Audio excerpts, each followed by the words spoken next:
नमस्कार साथियों। भारत में ट्रैफिक की समस्या एक आम समस्या है।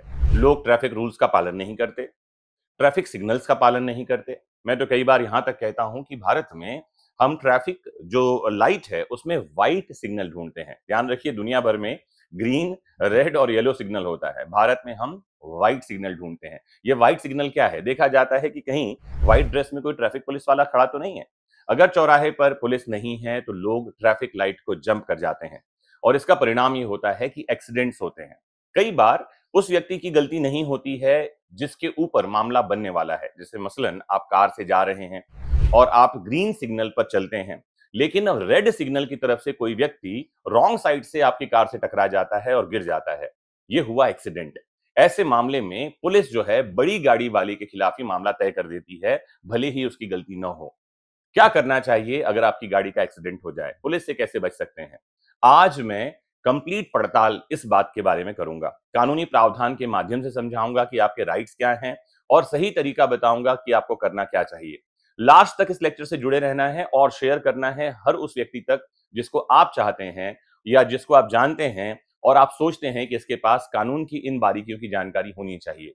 हर उस व्यक्ति तक शेयर कीजिए जिसके पास फोर व्हीलर, टू व्हीलर है या जो गाड़ी या बाइक ड्राइव कर रहा है, राइड कर रहा है। आइए शुरू करते हैं। तो यदि आपकी गाड़ी से दुर्घटना हो जाए तो घबराना नहीं। सबसे पहले रुकना है, घटना स्थल से भागने की गलती नहीं करना है, घायल व्यक्ति की मदद करना है और उसे तुरंत अस्पताल पहुंचाने का प्रयास करना है। आपको बता दूं कि सुप्रीम कोर्ट ने कई मामलों में यह कहा है कि जो व्यक्ति घायल की मदद कर रहा है उसके खिलाफ मामला नहीं बनाया जाना चाहिए।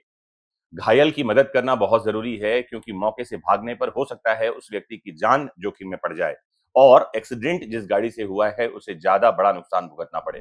फिर पुलिस को तुरंत सूचना देना चाहिए और खुद रिपोर्ट करनी चाहिए। अगर आपकी गलती नहीं थी तो ये बताना चाहिए कि कोई गाड़ी रॉन्ग साइड से आकर आपसे टकराई है जिससे आपको नुकसान पहुंचा है। अपने वाहन के दस्तावेज साथ रखना है, जैसे ड्राइविंग लाइसेंस, इंश्योरेंस पेपर और आरसी बुक वगैरह। किसी भी तरह की बहस में नहीं उलझना है और संयम बनाकर रखना है। ध्यान रखना है कि अगर आप मौके से भाग जाते हैं तो आपके खिलाफ गंभीर मामला बन सकता है। पुलिस हिट एंड रन का मामला दर्ज कर सकती है।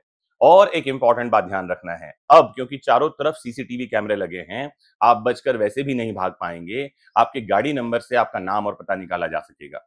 तो बेहतर वही तरीका है जो मैं आपको बता रहा हूं, इसे नोट करते जाइए और आगे फॉलो करना है। तो अगर कोई दुर्घटना हुई है तो कानून की कौन कौन सी धाराएं काम में आती हैं? तो सबसे पहले मोटर व्हीकल एक्ट 1988 सेक्शन 134 में यह मेंशन किया हुआ है कि दुर्घटना होने पर वाहन चालक को घायल व्यक्ति की मदद करनी होगी। यह मैंडेटरी है। सेक्शन 184 खतरनाक ड्राइविंग करने पर 5,000 रुपए का जुर्माना और 6 महीने तक की जेल का प्रावधान करता है।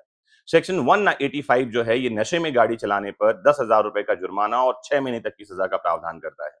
सेक्शन 196 में लिखा है कि बीमा नहीं है अगर वाहन का और कोई गाड़ी चला रहा है तो ये पनिशेबल ऑफेंस है, दंडनीय अपराध है। इसके अलावा बीएनएस की अन्य धाराएं हैं जहां पर में रैश ड्राइविंग यानी कि उतावलेपन से गाड़ी चलाना, एक्सीडेंट कर देना, एक्सीडेंट में किसी को गंभीर चोट लगना, साधारण चोट लगना, ये सब अलग अलग मामले भी बनते हैं अगर रोड एक्सीडेंट हो जाए। एक प्रश्न और उठता है, क्या कर सकते हैं अगर कोई आपको एक्सीडेंट केस में झूठा फंसाने की कोशिश कर रहा है? तब आपके पास क्या हथियार हैं? आप कौन से प्रावधानों के तहत अपने आप को बचा सकते हैं, सेव कर सकते हैं? तो कई बार लोग झूठे एक्सीडेंट केस बनाकर पैसे ऐंठने की कोशिश करते हैं। अगर आपको ऐसा लगता है तो सीसीटीवी फुटेज और गवाहों के बयान इकट्ठा करना चाहिए। फर्जी केस होने की स्थिति में पुलिस को शिकायत करनी चाहिए और फर्जी केस करने वाले के विरुद्ध बीएनएस के तहत मामला बनेगा।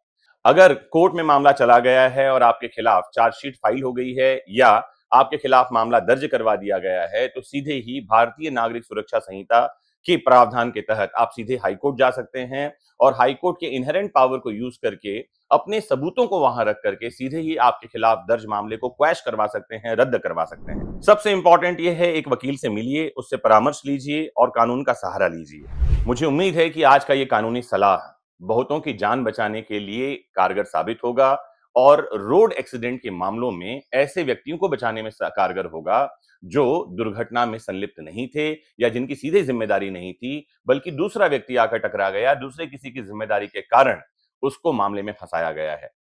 जैसा भी हो, कानून की जानकारी देते रहना और लीगल अवेयरनेस को बढ़ाते रहना, ये मेरा और हमारे प्लेटफॉर्म का उद्देश्य है।